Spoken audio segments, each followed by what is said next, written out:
இந்த பொண்ணு ஒரு ஐடி ஊழியருங்க. இந்த பொண்ணு கிட்டத்தட்ட ஒரு வருஷமா ஒரு டீ கடையில் டீ குடிச்சிட்டு இருக்கா. அப்போ அந்த டீ மாஸ்டர் இருக்காரு இல்லையா, அந்த மாஸ்டர் வந்து இந்த பொண்ணு மேல ஒரு அதீதமான காதலை வச்சுட்டார். அந்த காதல் சொல்லணும் காத்துட்டு இருந்தவருக்கு ஒரு நாள் என்ன பண்றாருன்னா, டிப்டாப்பா ஐடி ஊழியர் மாதிரியே போயிட்டு இந்த பொண்ணு வர்றதுக்கு முன்னாடி அந்த பொண்ணு வர வழியில போய் நின்றுட்டு வெயிட் பண்ணிட்டு இருக்காரு. நான் அந்த பொண்ணு வரலங்க. ஒரு மாதிரி சோகமா டீ கடைக்கே வந்துடுறாரு. ஓனர் சொல்றாரு, தம்பி நீ டீ போட்டு கொடுத்தாதான் குடிப்பேன்னு சொல்லி ஒரு பொண்ணு வந்துட்டு போயிட்டாங்க. அவங்க ஏதோ ஒரு பொருளை மறந்து வச்சுட்டு போயிட்டாங்க, இந்தாப்பான்னு சொல்லி அவர் அந்த பையன்கிட்ட கொடுக்குறாரு. அது ஒரு கிஃப்ட் பாக்ஸ் மாதிரி இருக்கு. இவன் அந்த பாக்ஸை பிரித்து பார்த்துருவாங்க. பிரித்து பார்த்தாக்கா உள்ள ஒரு வாட்ச் இருக்கும். அந்த வாட்சுக்கு கீழே ஒரு பேப்பர் இருக்குங்க. அந்த பேப்பரை படிச்சுட்டு அவன் வாட்சை கட்டிக்குவாங்க. வாட்சை கட்டினதுக்கு அப்புறம் ஒரு 2-3 மணிக்கா எல்லாரும் டீ குடிக்க வருவாங்க. இவன் லவ் பண்ற பொண்ணும் டீ குடிக்க வருவா.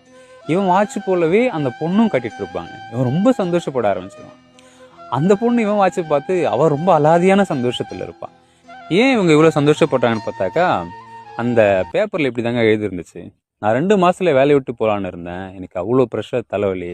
ஒரு நாள் என் ஃப்ரெண்டு தான் வாடி டீ குடிக்க போலான்னு சொல்லி உங்க கடைக்கு கூப்பிட்டு வந்தா. எந்த தலைவலிக்காக நான் வேலையை விட்டு நிற்க நினைச்சனோ அந்த தலைவலி எப்படா வரும்னு சொல்லி காத்துட்டு இருப்பேன். உங்க டீ அவ்வளோ பிடிச்சிருந்தேன் எனக்கு. நான் டீயை மட்டுமே சொல்லலை, உங்களையும் தான் சேர்த்து சொல்றேன். உங்களுக்கு என்ன பிடிச்சிருந்தாக்கா உங்க கையில நான் கொடுத்த வாட்ச் இருக்கணும்னு சொல்லி அந்த பேப்பர்ல எழுதியிருக்கீங்க.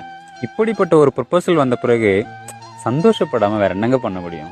எப்படி இருந்து சொல்லுங்க இந்த காதல்?